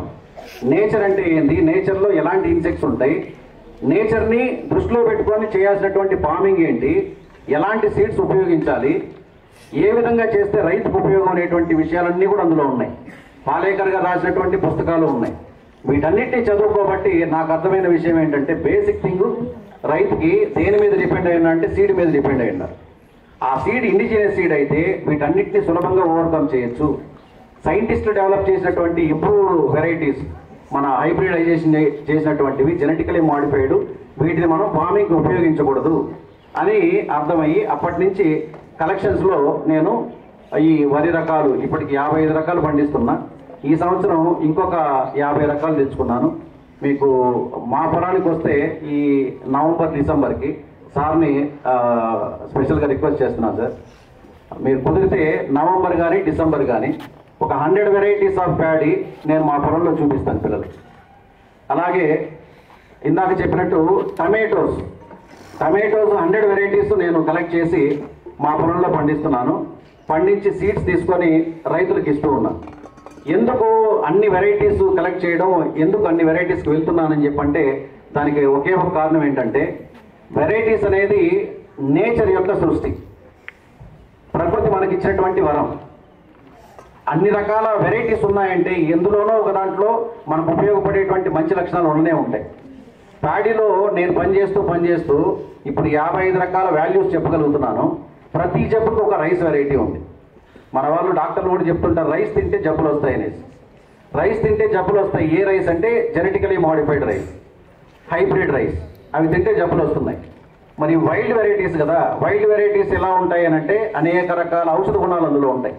సాయిల్లో ఉన్నటువంటి అన్ని రకాల ఖనిజాలు తనలో నింపుకొని ఉంటుంది. మనకు అన్ని రకాల ఖనిజాలు అవసరం, పోషక విలువలు అవసరం, అవి మనకి ఇస్తూ ఉన్నాయి. ఎలాంటి రసాయనాలు వేయం కాబట్టి. ఇలా ప్రతి జబ్బుకు ఒక్కో టమాటో వెరైటీస్ ఉంది. మీరు రెడ్ కలర్ టమాటో మాత్రం చూసుంటారు కదా, ఎల్లో కలర్ ఉంది, బ్లాక్ కలర్ ఉంది, light pinkish, dark pink colour ఉంది. అన్ని రకాల టమాటోల్లోనూ ఒక గ్రీన్గా ఉన్నటువంటి పచ్చికాయ మాగిన తర్వాత రెడ్డిష్గా మారడానికి, ఎల్లోయిష్గా మారడానికి, గ్రీనిష్గా మనకు మళ్ళీ ఆ పింక్ కలర్లో మారడానికి అవి ఔషధ గుణాలు కారణమవుతాయి. అలాంటి ఔషధ గుణాలు ఉన్నవి కానీ మనం తింటే మనకు వచ్చేటువంటి చాలా రకాల జబ్బుల్ని నయం చేసుకున్నటువంటి వాళ్ళం అవుతాం. మనకు వచ్చేటువంటి జబ్బులు సహజంగా ఒక 3 రకాల కారణాలుగా చెప్తారు. బ్యాక్టీరియా కారణంగా చాలా రకాల జబ్బులు వస్తాయి, వైరస్ కారణంగా కొన్ని రకాల జబ్బులు వస్తూ ఉంటాయి, ఫంగస్ కారణంగా జబ్బులు వస్తూ ఉంటాయి. ఇప్పుడు మనం తింటున్నటువంటి hybrid food, genetically modified food దేనికి ఫుడ్ అంటే మన శరీరానికి కాదు, మన శరీరాన్ని పాలకుడి చేసేటువంటి అనారోగ్యాన్ని కలిగించేటువంటి బ్యాక్టీరియా, వైరస్, ఫంగస్ వీటికి ఫుడ్ పెడుతున్నాం. బాగా ఆలోచించండి. ఇప్పుడు దొరుకుతున్నటువంటి ఫుడ్ మొత్తం కూడా కెమికల్ ఫార్మింగ్లో ఒక కారణమైతే సీడే జెనెటికలీ మోడిఫైడ్, జన్యు మార్పిడి చేయబడింది. అది పదే పదే మనం తినడం బట్టి సంవత్సరాల తరబడి తినడం బట్టి ఏమవుతుందంటే మన శరీరానికి హాని కలిగించేటువంటి బ్యాక్టీరియాకి ఫుడ్ ఇస్తున్నాం. క్యాన్సరు, నేను మా ఇంట్లోనే అనేక రకాల బాధలకు గురయ్యేటువంటి అనారోగ్య సమస్యలతో గురవుతూ ఉంటే వాటిని స్టడీ చేస్తే నాకు అర్థమైంది, క్యాన్సర్ కణాలు ప్రతి ఒక్కరి శరీరంలో ఉంటాయి, ఇన్యాక్టివ్గా ఉంటుంది. అది యాక్టివ్గా మారడానికి మనం ఇచ్చేటువంటి ఫుడ్ కారణంగా అవుతుంది. ఈ విషయం నాకు అర్థమైంది. అది ఇన్యాక్టివ్ అవడానికి మనం దాన్ని పోరాడేటువంటి బ్యాక్టీరియాని మన శరీరంలో డెవలప్ చేయడానికి ఎలాంటి విత్తనాలు పండించాలనేటువంటి కారణంతోనే ఇన్ని రకాల విత్తనాలు నేను సేకరించాల్సి వచ్చింది, ఇన్ని రకాల వరి రకాలు సేకరించాల్సి వచ్చింది. బనానా వెరైటీస్ కూడా కేరళలో ఒక బనానా మ్యాన్ అని ఒక ఆయన ఉన్నాడు, వినోద్ నాయర్. 850 వెరైటీస్ కలెక్షన్స్ ఉన్నాయి ఆయన దగ్గర, 850 రకాల అరటి రకాలు. ఆయన చెప్తాడు ప్రతి జబ్బుకు ఒక్కొక్క బనానా వెరైటీ. ఆయన దగ్గరికి వెళ్ళాం, ఆయన దగ్గరికి వెళ్ళి 42 రకాల బనానాలు తెచ్చుకున్నాం. అనేక రకాల ప్రాంతాలు సేకరించి నా దగ్గర ఇప్పుడు 75 వెరైటీస్ కలెక్షన్స్ ఉన్నాయి. వాటన్నిటిని కలెక్షన్స్ చేయడం కాకుండా పండించి మిగిలినటువంటి రైతులకు ఇవ్వాలి అని. రీజన్ ఏంటంటే మిమ్మల్ని దృష్టిలో పెట్టుకొని, ఈ జనరేషన్ దృష్టిలో పెట్టుకొని మాత్రమే ఫార్మింగ్ చేస్తున్నానని చెప్పి నేను మీకు ఈ సందర్భంలో చెప్తున్నా. రీజన్ ఏంటంటే ఒక 10 years ముందు యుఎన్ఓ తెలుసు కదా మీకు, యునైటెడ్ నేషన్స్ ఆఫ్ ఆర్గనైజేషన్, అందులో క్లైమేట్ చేంజ్ మీద పనిచేసేటువంటి ఒక చిన్న చైల్డ్, ఒక అమ్మాయి, 10 years అమ్మాయి. ఆ అమ్మాయి ఏం చెప్పిందంటే 10 సంవత్సరాలకు ముందే అక్కడ ఉన్నటువంటి పెద్దలను ఉద్దేశించి ఇంగ్లీష్లో చెప్పినటువంటి మాట, పెద్దవాళ్ళని ఉద్దేశించి, you people are dying because of ageing, but my generation is dying on the climate changing అని. క్లైమేట్ చేంజ్ వల్లనే చిన్నపిల్లలు చనిపోతున్నారండి. క్లైమేట్ చేంజ్ కావడానికి కారణం ఏంటంటే, అలా చనిపోవడానికి కారణమైనటువంటి క్లైమేట్ చేంజ్ కారణం ఎవరంటే పెద్దలు మీరేను అని ఒక 10 years అమ్మాయి యుఎన్ఓను ఉద్దేశించి ప్రపంచంలో ఉన్నటువంటి అందరి పెద్దవాళ్ళకి చెప్పినటువంటి విషయం. క్లైమేట్ చేంజ్ ఎలా అవుతుంది, నేను ఫార్మింగ్లో ఉన్నా, ఫార్మింగ్లో జరిగేటువంటి ఏ యాక్టివిటీ వల్ల క్లైమేట్ చేంజ్ అవుతుందనంటే కెమికల్ ఫార్మింగ్, అలాగే జెనెటికలీ మోడిఫైడ్ సీడ్, దాంతోపాటు హైబ్రిడైజేషన్ జరిగినటువంటి సీడ్. నేను అందరం అనుకోవచ్చు, మనం ఏం చేయాలంటే అందరం కలిసి దానికి ఓవర్కమ్ చేయడానికి ఎవరెవరు ఏ రంగాల్లో ఉన్నారో ఆ రంగాల్లో ఉన్నటువంటి వాళ్ళు జరుగుతున్నటువంటి మిస్టేక్, క్లైమేట్ చేంజ్కి ఏ కారణం అవుతుంది, ప్లాస్టిక్ బాటిల్ కారణం అవుతుందా, దాన్ని అవాయిడ్ చేద్దాం. ప్లాస్టిక్ అవశేషాలు అతి పెద్ద సవాలు కాబోతుంది రాబోయేటువంటి రోజు. వాటిని మనం అవాయిడ్ చేయగలిగితే చాలు. క్యాంపస్లో ప్రతి టీచరు, ప్రిన్సిపల్ సార్ దగ్గర నుంచి, డైరెక్టర్ సార్ దగ్గర నుంచి అందరూ ఎడ్యుకేట్ చేస్తూ ఉంటారు, ప్లాస్టిక్ అవాయిడ్ చేయండి అని చెప్పి. డస్ట్బిన్లు పెట్టారు, ఒకవేళ వేస్తే డస్ట్బిన్లోనే వేయండి అని. రీసైకిల్ అయ్యేటువంటి అవకాశం ఉన్నటువంటి పేపర్లే వాడండి అని చెప్తూ ఉంటారు. మీరు దృష్టిలో పెట్టుకోవాల్సింది, మీ తర్వాత జనరేషన్కి మంచి నేచర్ని ఇవ్వాలి అని అంటే నేచర్కి హాని కలిగించేటువంటి ఏ పని చేయకపోవడం. నేను ఫార్మర్ని కాబట్టి నేచర్కి హాని కలిగించేటువంటిది కెమికల్ ఫార్మింగ్, నేను ఆ జోలికి పోలేదు. ఆదాయం వచ్చేటువంటిదే లక్షల్లో వస్తుంది, కోట్లలో వస్తుంది కూడా, కానీ ఆ లక్షలు కోట్లు మనకు అవసరం లేదు. అలాగే సీడ్, జెనెటికలీ మోడిఫైడ్ సీడ్, జన్యు మార్పిడి చేయబడినటువంటి విత్తనం, ఆ విత్తన ఉత్పత్తులు పదే పదే తింటే మన జీన్స్ మారిపోతుంది. అనేక రకాల అనారోగ్య సమస్యలకు కారణం అదే. పుట్టిన బిడ్డలకి షుగర్ వస్తుంది. 5-6 సంవత్సరాల వయసు ఉన్నటువంటి వాళ్ళు చాలామంది క్యాన్సర్తో బాధపడుతున్నటువంటి వాళ్ళు ఉన్నారు. అనేక రకాల ఎన్జిఓస్ పనిచేస్తున్నాయి వాటి మీద. వీటిని మనం ఓవర్కమ్ చేయాలి అని అంటే నేచర్ని కాపాడాలి. 10 సంవత్సరాల అమ్మాయి ఆ విషయం చెప్తే అసలు మన మీద ఎంత బాధ్యత ఉంది, మన మన ముందు తరాల వాళ్ళు మంచి నేచర్ని ఇచ్చారు, మంచి ప్రకృతిని ఇచ్చారు. దాన్ని కాపాడేటువంటి బాధ్యత మనదిగా ఉంది. ఏ ఫీల్డ్లో ఉన్నా కానీ మీరు కూడా స్టూడెంట్స్గా ఉన్నారు, నేచర్ని ఎలా కాపాడాలి? క్యాంపస్లో ఉన్నటువంటి మొక్కలు ఉన్నాయి, వాటిని మనం మళ్ళీ ఇంకొన్ని మొక్కలు నాటకపోయినా ఉన్నటువంటి మొక్కలైనా కాపాడాలి. చాలామందికి అలవాటు ఉంటుంది, చిన్న చిన్న విషయాలే వెళ్తూ ఉంటారు, ఆకు గిల్లేస్తూ ఉంటారు, లేదా కొమ్మను విరిచేస్తూ ఉంటారు. దానివల్ల వచ్చే ప్రయోజనం నష్టమే ఎక్కువగా ఉంటుంది. మనం చేసేటువంటి ఆ చిన్న చర్యే క్లైమేట్ చేంజ్కి కారణం అవుతుంది. వీటిని దృష్టిలో పెట్టుకుంటే సులభంగా ఓవర్కమ్ చేయొచ్చు. అలాగే ఇందాక అడిగినటువంటి ప్రశ్నలో భాగంగా నేను ఇండిజినియస్ సీడ్స్ మీదే పనిచేయడానికి నేను ఒక సీడ్ బ్యాంక్ మెయింటైన్ చేస్తూ రైతులకు ఇవ్వడానికి కారణం అదే. మనం మంచి ఫుడ్ తినాలి, మంచి ఫుడ్ నెక్స్ట్ జనరేషన్కి ఇవ్వాలి, ఇది ఒకటే కారణం. Sir, do you use any modern techniques or tools in natural farming, or you completely rely on traditional methods? మీరు ఆధునిక పరికరాలు, సాంకేతిక పరికరాలు వాడతారా, లేకపోతే ఇంకా సాంప్రదాయ విధానాలతోనే కొనసాగుతున్నారా? టెక్నాలజీని ప్రతి రంగంలోనూ ఉపయోగించాలి. ఇప్పుడు మారుతున్నటువంటి టెక్నాలజీకి వ్యవసాయంలో కూడా అనేక రకాల పరికరాలు ఉన్నాయి, ఇన్స్ట్రుమెంట్స్ ఉన్నాయి, వాటిని ఉపయోగిస్తున్నాం. కానీ భారీ యంత్రాలను ఉపయోగించలేదు. నేను ప్యాడీ పనిచేస్తూ ప్యాడీ హార్వెస్టర్ని ఇప్పటివరకు ఉపయోగించలేదు. రీజన్ ఏంటంటే ఆ హార్వెస్టరు దాదాపు ఒక 8 నుంచి 10 టన్నులు ఉంటుంది బరువు. ఆ బరువు మన పొలంలోకి దింపితే మనం ఏంటంటే మనకు కనపడేటువంటి ఈ బాహ్యంగా కనపడేటువంటి ప్రపంచం వేరు, భూమి లోపల మరొక ప్రపంచం ఉంటుంది. ఆ ప్రపంచం మొత్తం వేటికి సంబంధించింది అయి ఉంటుందంటే మైక్రోబ్స్, సాయిల్ మైక్రోబ్స్. అలాగే ఇప్పుడు ఇందాక చెప్పాను చూడండి, మనుషుల్ని మనం ఆరోగ్యంగా ఉంచేటువంటిది 3: బ్యాక్టీరియా, వైరస్, ఫంగస్. భూమిని ఆరోగ్యంగా ఉంచేటువంటిది 3: బ్యాక్టీరియా, వైరస్, ఫంగస్. అనేక రకాల మైక్రోబ్స్ మన పంటను కాపాడుతాయి, మన సాయిల్ని కాపాడుతూ ఉంటుంది. భారీ యంత్రాలను మన పొలంలోకి దించితే అవి డ్యామేజ్ అవుతాయి. కాబట్టి యంత్రాల సహాయం ఉపయోగిస్తాం, కాకపోతే చిన్న చిన్న పరికరాలను మాత్రం ఉపయోగిస్తాం. ఇక్కడ ఫార్మింగ్లో నేను అబ్జర్వ్ చేసింది ఏంటంటే, ఎంత టెక్నాలజీ మారినా, మీరు ఒక 2 months ముందు గమనించి ఉంటారు, సునీత విలియమ్స్ అంతరిక్షంలో చిక్కుకుంది. అంతరిక్షంలో చిక్కుకున్నటువంటి సునీత విలియమ్స్ని టెక్నాలజీని ఉపయోగించి మన వాళ్ళు మళ్ళీ తిరిగి తీసుకొచ్చారు. అన్ని రంగాల్లోనూ టెక్నాలజీ అవసరం, కానీ వ్యవసాయ రంగంలో కూడా ఎంత అవసరం అంతవరకే ఉపయోగించుకోవాలి. Technology should assist the farmers but not alternate the farmers అంటా నేను. అర్థమైంది ఆ విషయం? టెక్నాలజీ ఫార్మర్కి, ఫార్మింగ్కి ఆల్టర్నేట్ కాబోదు, ఎప్పటికీ కాదు. టెక్నాలజీని ఉపయోగించుకోవాలి ఈ ఫార్మింగ్లో, అంతవరకు మాత్రం ఉపయోగించుకుంటూ ఉన్నాం. లేకపోతే అది విధ్వంసానికి, వినాశనానికి గురి చేసేటువంటిదిగా చెప్పాలి. హ్యుమానిటీ ఎవరికి ఎక్కువ ఉండాలి అని అంటే, అన్ని రంగాల్లో ఉన్నటువంటి వాళ్ళతో పాటు ఫార్మింగ్ చేసేటువంటి ఫార్మర్కి కూడా ఉండాలి.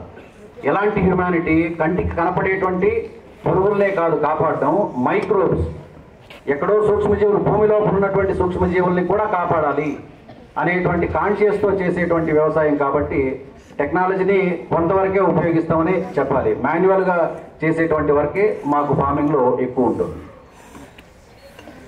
Any questions from audience? Jain sir, how do you manage pests and diseases without using fertilizers and pesticides? Yes, ఇందాక చెప్పాను, నేచర్లో బ్యాలెన్స్ అయినటువంటి విషయం ఏంటంటే 60% కౌంట్ ఫ్రెండ్లీ ఇన్సెక్ట్సే ఉంటాయి, 40% కౌంట్ మాత్రమే హార్మ్ఫుల్ ఇన్సెక్ట్ ఉంటుంది. బయోడైవర్సిటీ అంటాం. నేను ఏదైతే మెయిన్ క్రాప్ అనుకుంటానో 2-3 క్రాప్స్ మెయిన్ క్రాప్స్ అయితే, బయోడైవర్సిటీ క్రాప్స్ చుట్టూ బార్డర్కి వేసుకుంటారు. వాటిని ఇంగ్లీష్లో చెప్పాలంటే సూసైడ్ ప్లాంట్స్ అంటారు. రైతు తను కాపాడేటువంటి పంటని తన పంటగా భావించి కాపాడడం కోసం కొన్ని రకాల మొక్కలు ప్రాణత్యాగం చేస్తాయి.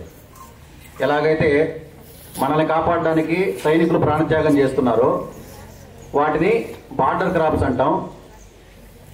బార్డర్ ఆర్మ్డ్ ఫోర్స్ అంటాం మనం దాన్ని. ఏంటంటే ఇందాక చెప్పాం, జొన్నలు, మొక్కజొన్నలు, సజ్జలు, అవి హార్మ్ఫుల్ ఇన్సెక్ట్స్కి ఫుడ్గా ఉంటుంది. అవి ఒకవేళ ఎక్కువ ఉన్నాయనుకోండి, వాటిని అదుపు చేయడానికి ఫ్రెండ్లీ ఇన్సెక్ట్స్ వస్తాయి. ఫ్రెండ్లీ ఇన్సెక్ట్స్ని రావడం కోసం మేము ఏం చేస్తామంటే మ్యారీగోల్డ్ వేస్తాం, సన్ఫ్లవర్ వేస్తాం. అన్ని రకాల ఫ్లవర్ ఉన్నటువంటివన్నీ కూడా ఏవి సులభంగా అట్రాక్ట్ అవుతాయి అంటే ఫ్రెండ్లీ ఇన్సెక్ట్స్ అట్రాక్ట్ అవుతాయి. అక్కడే ఇప్పుడు ఒక రెక్టాంగిల్ షేప్లో లేదా ట్రయాంగిల్ షేప్లో ఉందనుకోండి ఒక పొలం, ఆ షేప్లో ఉన్నటువంటి దానికి గట్ల నుంచి ఒక 6 అడుగుల వరకు ఈ బయోడైవర్సిటీ ప్లాంటేషన్ జరిగిన తర్వాత ఏం చేస్తామంటే ఆ తర్వాత మెయిన్ క్రాప్ ప్లాంటేషన్ జరుగుతుంది. కాబట్టి అక్కడే ఏమవుతుందంటే మెయిన్ ప్లాంటేషను అవి మొలకలు రావడం కంటే ముందే వాటికి ఫుడ్ ఏమో వాటర్ క్రాప్లో ఉంటుంది. ఒక పురుగు వచ్చిన తర్వాత ఆ పురుగును తినడానికి 10 రకాల పురుగులు వస్తాయి. ఇది farming practices, natural farming practices తర్వాతనే నాకు అర్థమైంది. పుస్తకాల్లో ఉన్నది చదివినా థియరిటిక్గానే అర్థమవుతుంది, కానీ ప్రాక్టికల్గా ఏంటంటే మన పొలంలో దిగి పనిచేసినప్పుడు మాత్రమే తెలుస్తుంది. కాబట్టి దేన్ని కూడా మనం మేనేజ్ చేయాల్సిన అవసరం లేదు. దాని వ్యవస్థకి మనం ఏం చేస్తే సరిపోతుందో చేస్తే చాలు. అది ఇది నేను ఒక్కడనే చేస్తున్నానని కాదు, మన పూర్వీకులు మన పెద్దవాళ్ళు చేశారు. మీరు గమనిస్తే ఇక్కడ ఉన్నటువంటి పిల్లల్లో స్టూడెంట్స్లో ఎంతమంది ఫార్మింగ్ బ్యాక్గ్రౌండ్ ఉన్నటువంటి వాళ్ళు ఉన్నారు? చేతులెత్తండి. Yes, very good. మీకు అందరికీ తెలిసే ఉంటుంది, మీరు పొలానికి వెళ్తే కొన్ని రకాల మొక్కలు పురుగుల కోసమే వదిలిపెట్టుంటారు. ఇప్పుడు గమనిస్తున్నారో లేదో, ఇప్పుడు కెమికల్ ఫార్మింగ్ ప్రాక్టీసెస్లో లేదు అది. Hands down. కెమికల్ ఫార్మింగ్ ప్రాక్టీసెస్లో అది లేదు, ఓన్లీ మోనోక్రాప్ ఉంటుంది. ఈ ఫెర్టిలైజర్ షాప్ వాళ్ళు లేదా కెమికల్ షాపుల వాళ్ళు వచ్చి ఏ పంట వేశారు దానికి మెడిసిన్ రాసిచ్చిపోతారు. వాళ్ళకి ఏ అర్హత ఉండదు, కాకపోతే ఏ పంట వేశారో ఆ కెమికల్ డ్రగ్ రాసిచ్చి అది మా షాప్కే రండి, మా దగ్గర మాత్రమే దొరుకుతాయి, దాన్ని తీసుకెళ్ళి ఒక కోర్స్ రాసిస్తారు. 10 డేస్ తర్వాత ఈ కెమికల్, 15 డేస్ తర్వాత ఈ కెమికల్, ఫ్లవరింగ్ వచ్చినప్పుడు ఒక కెమికల్, ఫ్లవరింగ్ నిలవడానికి ఒక కెమికల్, అలాగే ఫ్రూట్ బాగా ఈల్డ్ పెరగడానికి ఒక కెమికల్. ఏది కూడా వాళ్ళు చెప్పినటువంటి ఏమీ కరెక్ట్ కాదు. మనం దేవుళ్ళం కాదు కదా. చెట్టు మొలకెత్తిచ్చేటట్టు చేయడానికి, ఫ్లవర్ నిలవడానికి, క్రాప్ పెరగడానికి, పెరిగిన క్రాప్ అలాగే రేట్ రాకపోతే అలాగే ఉండడానికి రకరకాల మందులు. ఏది రైతుకు అవసరమో దానికి ఒక మందు ఉందని చెప్పి అంటారు. వాస్తవానికి మన వాళ్ళు ఈ షాపులు మెయింటైన్ చేసేటువంటి వాళ్ళకి వైరస్కి మందు లేదనే విషయం వాళ్ళకి తెలియదు. మందు తీసుకొచ్చి ఇస్తారు. మీరు చదువుకున్న వాళ్ళు మీరు చెప్పండి, బ్యాక్టీరియా వల్ల జబ్బు వస్తే దానికి మెడిసిన్ ఉంది, వైరస్కి ఎక్కడైనా మెడిసిన్ ఉందా? కోవిడ్-19 వైరస్ వచ్చింది, ఇప్పటి వరకు ఎవరైనా మెడిసిన్ కనిపెట్టారా? సాధ్యం కాదు. వైరస్కి అసలు మెడిసినే లేదు, రెసిస్టెన్సే మెడిసిన్. వ్యాధి నిరోధక శక్తి మన శరీరంలో పెరిగితే అదే మెడిసిన్. మరి మొక్క కూడా మనిషిలాగా అన్నప్పుడు మొక్కకి ఇవ్వాల్సిన న్యూట్రియంట్స్ ఇస్తే చాలు, వైరస్ దాటికి అదే తట్టుకుంటుంది. వాటికి మెడిసిన్ లేదు, అయినా వాళ్ళు అమ్ముకునే కారణం చేత ఏం చేస్తారంటే మెడిసిన్ రాసిస్తూ ఉంటారు. ఇది చదువుకోనటువంటి రైతులకి అవగాహన లేకపోవడం వల్ల వాళ్ళు క్యాష్ చేసుకుంటూ ఉంటారు. అది నేను Jain sir. Why our government is going to ban some biofertilizers or bionutrients? బయోఫెర్టిలైజర్స్ని, బయోన్యూట్రియంట్స్ని గవర్నమెంటే ఇంట్రడ్యూస్ చేసింది. మరి మనం అట్లా ఆశించడమే కరెక్ట్ కాదు. గవర్నమెంట్ ఏం చేస్తుందంటే ఇందాక మనం పెస్ట్ని మేనేజ్ చేసిన విధంగానే అన్నింటినీ మేనేజ్ చేస్తుంది. మంచి ఉంటుంది, చెడు ఉంటుంది. గవర్నమెంట్ చెప్పేటువంటి విషయం ఏంటంటే పాపులేషన్ ఎవ్రీ ఇయర్ పెరుగుతోంది. 140 crores పాపులేషన్ ఉంది. అందరికీ న్యాచురల్ ఫుడ్ ఇవ్వడం సాధ్యం కాదు. అందులో ఫార్మింగ్లో ఒక 40-45 years అలవాటు చేశారు మన కెమికల్ ఫార్మింగ్. సడన్గా ఇప్పుడు చేంజ్ జరిగితే దానికి ట్రైనింగ్ ఇవ్వలేదు ఫార్మర్స్కి. ట్రైనింగ్ సెషన్స్ నడపాలి. సీడ్స్ గవర్నమెంట్ సప్లై చేయాలి, ఇండిజినియస్ సీడ్స్. అలాగే ఫార్మింగ్లో వచ్చేటువంటి ఛాలెంజెస్ని వాళ్ళకి ఆ డౌట్ క్లారిఫికేషన్ కోసం ఎక్స్పర్ట్స్ ఉండాలి. దాదాపు ఒక 15 years నుంచి మన రాష్ట్రంలో ఏపీ, తెలంగాణలో న్యాచురల్ ఫార్మింగ్ స్టార్ట్ అయింది. 15 years అయినప్పటికీ ఇంకా మనం బిగినింగ్లోనే ఉన్నాం. బిగినింగ్ అంటే ఇందాక చెప్పాను, ఎవ్రీ బిగినింగ్ రన్నింగ్ యాజ్ స్ట్రగ్లింగ్లోనే రన్ అవుతుంది. ఇంకా స్ట్రగ్లింగ్లోనే ఉన్నాం ఫార్మింగ్. గవర్నమెంట్ సెంట్రల్ గవర్నమెంట్ ఏం చేసిందంటే 2400 crores న్యాచురల్ ఫార్మింగ్కి బడ్జెట్ కేటాయించింది. స్టేట్ గవర్నమెంట్ కూడా దాని మీద పనిచేస్తోంది. కాకపోతే ఇన్సిస్ట్ చేయకపోవడానికి కారణం ఏంటంటే సడన్ చేంజెస్ ఎందులోనూ మంచిది కాదు. ఇప్పుడు మన దేశంలో ఆహారపు నిల్వలు 4 years సరిపడా ఉంది. ఇన్ కేసు ఒకవేళ కరువులు వచ్చాయనుకోండి, ప్రకృతి వైపరీత్యాలు వచ్చాయనుకోండి, మన దగ్గర ఉన్నటువంటి ధాన్యం 4 సంవత్సరాలకి సరిపోతుంది. అందుకని ఎక్స్పోర్ట్ కూడా ఆపేశారు మిగిలినటువంటి ధాన్యాలన్నీ. 4 years సరిపడా ధాన్యం నిల్వ పెట్టుకొని మిగిలింది మనం ఎక్స్పోర్ట్ చేస్తుంటాం బయట దేశాలకి.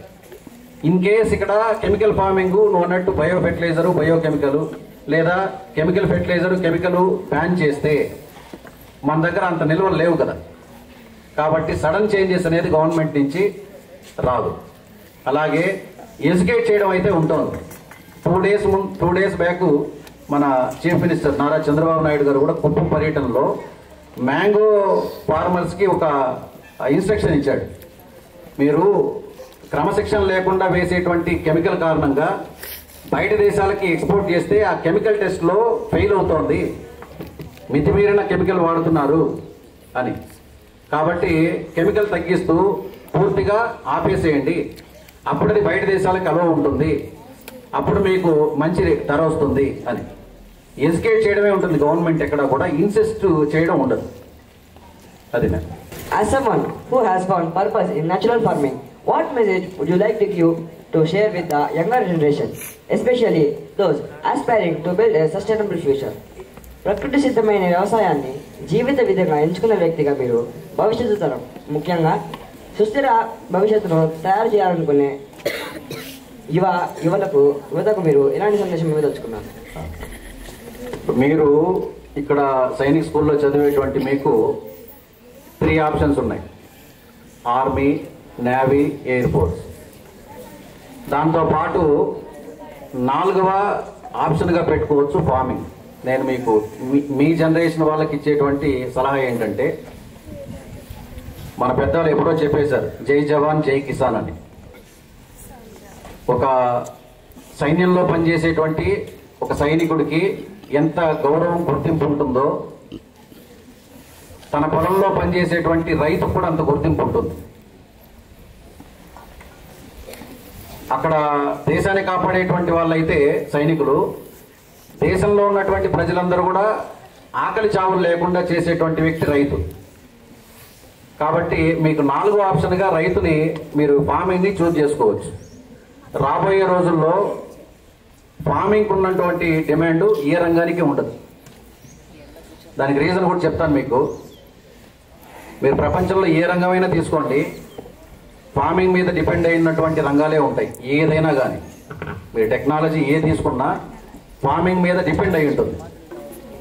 ఫార్మర్ మీద డిపెండెన్స్ మిగిలినటువంటి వాళ్ళందరూ కూడా. మరి అంత గొప్ప వృత్తిలో మనం స్థిరపడతామంటే అది ప్రౌడ్గా ఫీల్ అవ్వాలి. మీరు చూడండి, అన్నదాత సుఖీభవ అంటారు. మనం కేవలం మనుషులకు మాత్రమే ఆహారం పెట్టడం లేదు, మనుషులతో పాటు జంతువులకి, పక్షులకి, కనపడేటువంటి ఇన్సెక్ట్స్కి, కనపడనటువంటి మైక్రోబ్స్కి అన్నింటికీ ఫుడ్ ఇస్తున్నాడు రైతు, అన్నదాత. అది చాలా ఉన్నతమైనటువంటి వృత్తి. మీకు రాజీవ్ దీక్షితులు గారని ఒక ఆయన, ఇప్పుడు లేరు, చనిపోయాడు. ఉన్నతమైనటువంటి వృత్తి వ్యవసాయం అంటాడు, మధ్యమం ఉద్యోగం అంటాడు, అధమం కాదు, మధ్యమం వ్యాపారం అంటాడు, అధమం ఉద్యోగం అంటాడు. మన పూర్వీకులు, మీరు తాతలను అడగండి, అప్పట్లో వ్యవసాయం చేసేటువంటి వాళ్ళకి పిలిచి ఉద్యోగాన్ని ఇస్తానంటే ఎవరు కూడా ఉద్యోగానికి వెళ్ళేటువంటి వాళ్ళు కాదు. బేసిక్ స్టడీస్, 7th క్లాస్ అప్పటికి పబ్లిక్ ఎగ్జామ్ ఉండేది. 7th క్లాస్ చదివితే చాలు గవర్నమెంట్ జాబ్. అయినా ఉద్యోగానికి పంపించేవాళ్ళు కాదు. వ్యవసాయానికి మించినటువంటి వృత్తి కాదు, మా వాళ్ళకు ఉద్యోగం అక్కర్లేదు అని. ఇప్పటికీ అది రివర్స్ అయింది. ఉద్యోగం చేసేటువంటి వాళ్ళకు గుర్తింపు ఉంది, వ్యాపారం చేసేటువంటి వాళ్ళకు కొంత గుర్తింపు ఉంది, వ్యవసాయం చేసేటువంటి వాళ్ళకు పూర్తిగా గుర్తింపు లేదు. కానీ భవిష్యత్తు సమీపంలో వ్యవసాయం చేసేటువంటి వాళ్ళు, అది కూడా ఎలాంటి హానికారక రసాయనాలు వేయకుండా చేసేటువంటి వ్యవసాయం, అంటే మాలాగా ప్రకృతి వ్యవసాయం చేసేటువంటి వాళ్ళకి ఎక్కడ లేని గుర్తింపు వస్తుంది.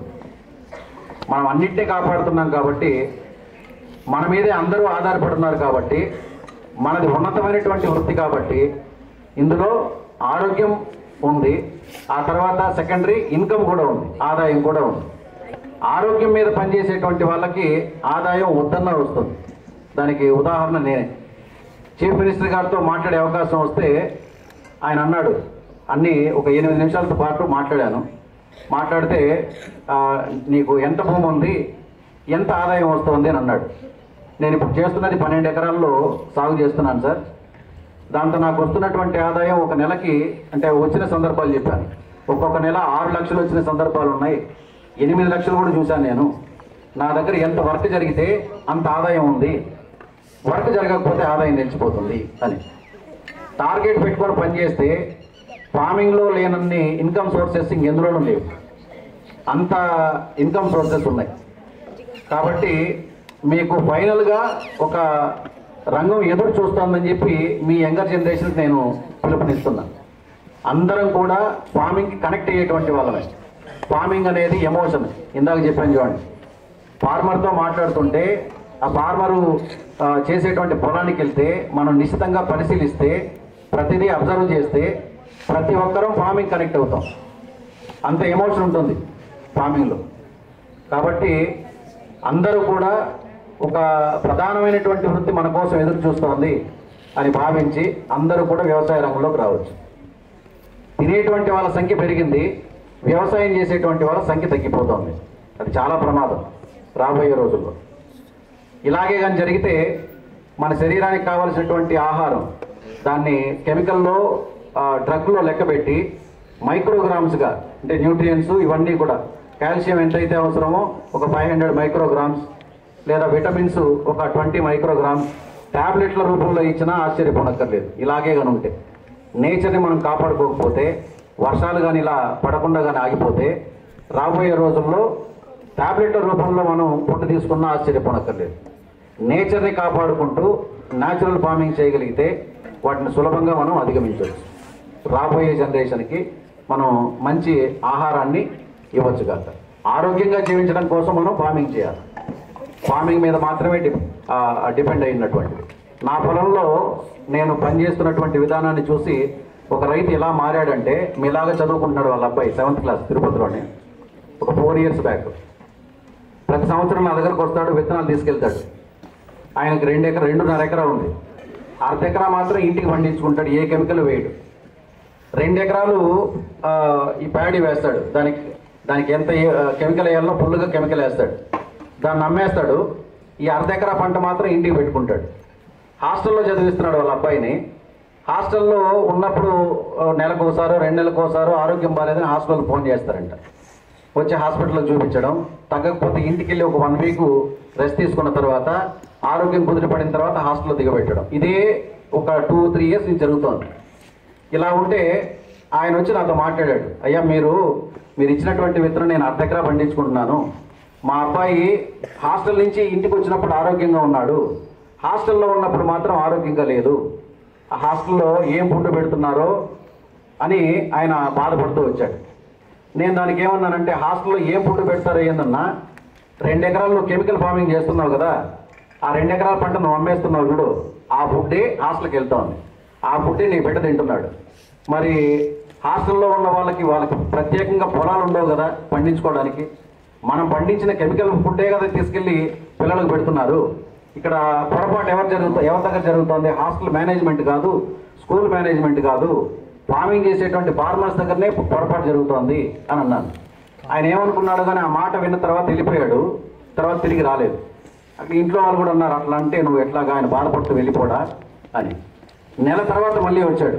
వచ్చి మామూలుగా అయితే 1/2 ఎకరాకి విత్తనం అడిగేటువంటి రైతు ఈసారి నాకు 2.5 ఎకరానికి విత్తనం ఇవ్వు, నీ విత్తనాలు ఎలాంటి రసాయనాలు వేయాల్సిన అవసరం లేదు, అంటే దేశీ విత్తనాలు, ఎలాంటి మందులు కొట్టాల్సిన అవసరం లేదు, అవి బాగా పండుతున్నాయి, వాటినే నేను పండిస్తాను, నా ఇంటికి కావాల్సినవి పెట్టుకొని 2 ఎకరాల పంట అమ్ముతాను అని అన్నాడు. మీరు చూడండి ఆ రైతుని ఎంత మార్పు తెచ్చిందో. తన బిడ్డ కోసం, తన బిడ్డల లాంటి వాళ్ళ కోసం ఆయన మారాడు. అక్కడ జరిగినటువంటి పొరపాటు అర్థమైంది. కెమికల్ ఫెర్టిలైజర్ వేయడం విషమే, అది తిరిగి అట్లాగా మనమే తింటున్నాం. మేము ఇంట్లో ఉన్నంత వరకు మా పొలంలో పండినవి తింటాం. బయట వచ్చిన తర్వాత బయట దొరికిన ఫుడ్డేగా తినాలి. ఆ బయట దొరికే ఫుడ్ ఎవరు పండించిందంటే రైతులు పండించింది. ఈ పొరపాట్లు కానీ సరిదిద్దుకోగలిగితే చిన్న చిన్న హోటళ్ళ దగ్గర నుంచి 5 స్టార్ హోటళ్ళ వరకు ఒకే ఫుడ్ పెట్టచ్చు. ఒక 40-50 ఇయర్స్ ముందు అలాగే ఉండేది. ఎక్కడ ఫుడ్ తిన్నా హెల్తీ ఫుడ్ దొరికేది. ఇప్పుడు అన్ని రకాల హోటల్లోనూ అన్ని రకాల ప్రాంతాల్లోనూ పూర్తిగా పొల్యూట్ అయిందనంటే దానికి ఎంత కాదనుకున్నా రైతే కారణం.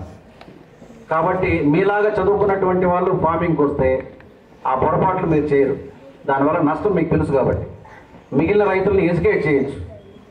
కాబట్టి మీ అవసరం, ఈ యంగర్ జనరేషన్ అవసరం అన్ని రంగాలతో పాటు వ్యవసాయ రంగానికి మరీ ముఖ్యంగా అవసరం. కాబట్టి ఇప్పుడు ఎందాక చేతులు ఎత్తారు ఫార్మింగ్ బ్యాక్గ్రౌండ్ ఉన్నటువంటి వాళ్ళు, మీ పేరెంట్స్ని ఎడ్యుకేట్ చేయండి. కెమికల్ వేయకుండా పండించేటువంటి అనేక రకాల విత్తనాలు ఉన్నాయి. ఈ హైబ్రిడ్ విత్తనాలు కెమికల్ వేయాలి. అది ఒక ప్రోగ్రామింగ్ రాయబడిన విధంగా ఉంటుంది. మొలక రావడానికి కెమికల్ వేస్తారు, పంట రావడానికి కెమికల్ వేస్తారు, పంట నిలవడానికి కెమికల్ వేస్తారు. అన్ని రకాల కెమికల్ వేస్తే మనం తింటున్నటువంటి ఫుడ్ కూడా కెమికల్ అవుతుంది కదా. నేను మా ప్రాంతంలో రైతులకు ఏం చెప్తానంటే, ఒక పిడికెడు మీరు ఫెర్టిలైజరు యూరియానో డిఏపినో మీరు పొలంలో చల్లితే ఆ పిడికెడు ఫెర్టిలైజర్ని మీరు అన్నం తినేటువంటి ప్లేట్లో పక్కన పెట్టుకొని దాన్ని తినడంతో సమానం. అంత విషం చేస్తున్నాం మనం పంటని. మనం తింటున్నటువంటి అన్నాన్ని అంత విషం చేస్తున్నాం. ఇకనైనా మారుదామని చెప్పి ఎడ్యుకేట్ చేస్తూ ఉన్నాం. మారేటువంటి వాళ్ళు కొంతమంది మారుతున్నారు, కానీ చాలు, ఆ చిన్న మార్పు చాలు. ఇందాక చెప్పాను, ఆ రైతు మారాడు, నాకు చాలా సంతోషం. ఇప్పుడు 4 సంవత్సరాల నుంచి 2.5 ఎకరా న్యాచురల్గానే పండిస్తున్నాడు. 1/2 ఎకరా పంట ఇంటికి పెట్టుకుంటాడు, 2 ఎకరాల పంట అమ్ముతున్నాడు. అది వ్యవస్థను మార్చడమే కదా అవుతుంది. ఇలాంటి మార్పు రావాలి అని అంటే చదువుకున్నటువంటి వాళ్ళు ఇందులోకి రావాలి. చదువు లేకపోవడం కూడా ఒక కారణం. అనేక రకాల విషపూరితమైనటువంటి ఆహారాన్ని సమాజానికి ఇవ్వడం కారణంగా. కాబట్టి మీ అవసరం వ్యవసాయానికి ఉందనేటువంటిది తప్పనిసరిగా గుర్తుపెట్టుకోండి. Thank you. Thank you, sir, for sharing your valuable insights and experiences.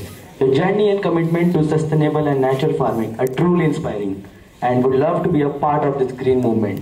Together, let's promote a healthier and more natural way of living. Now, I call upon Dean Sir, Principal Sir, and Vice Principal Sir onto the stage to felicitate the chief guest. NTC Club, शुरू कर.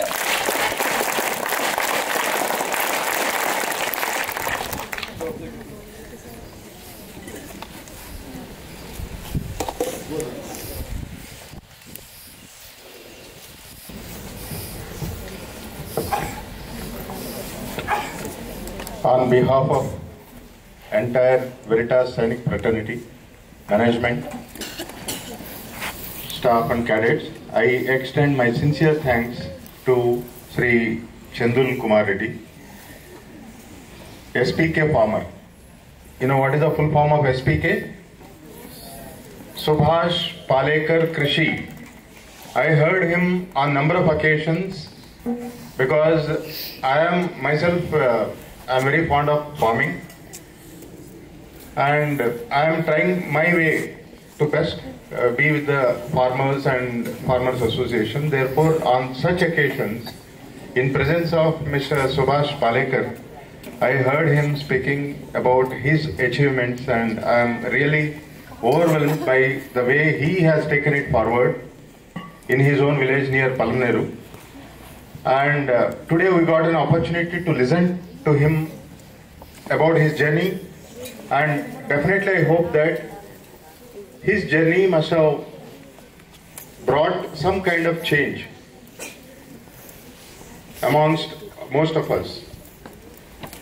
As he rightly suggested, those who are from the farming background, please influence your parents, insist your parents to come out of chemical farming, encourage them, or it is for the general good only, encourage them for having, chemical free natural ways of farming.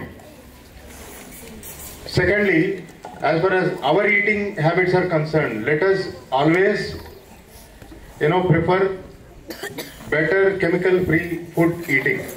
Okay, there are number of restaurants who are giving that kind of organically grown food processed food is a much more danger for the younger generation. We have seen not science school cadets, so many cadets abruptly getting, fatty liver, so many other ailments, girls premature, attaining puberty.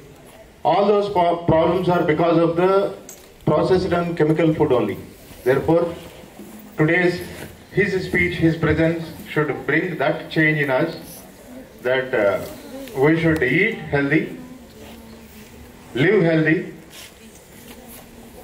and adopt healthy habits, and encourage the farmers who are going for the natural farming. These are the take-homes from today's Entrepreneur Club. Thank you very much, sir, on behalf of the entire Sainik fraternity. May I request all of you to give once again.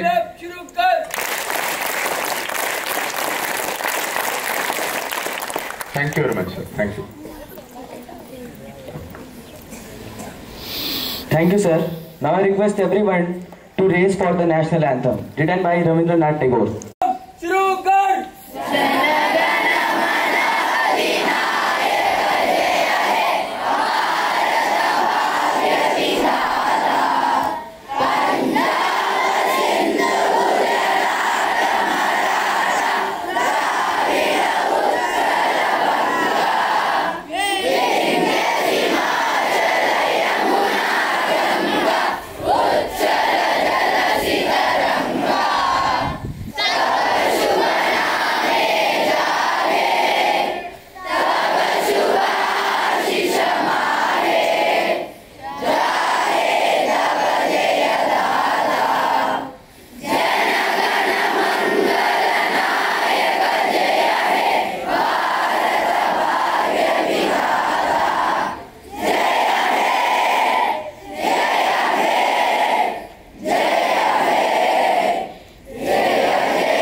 Jain sir, programme विश्लेषण करने का अनुमति चाहता हूँ। Jain sir.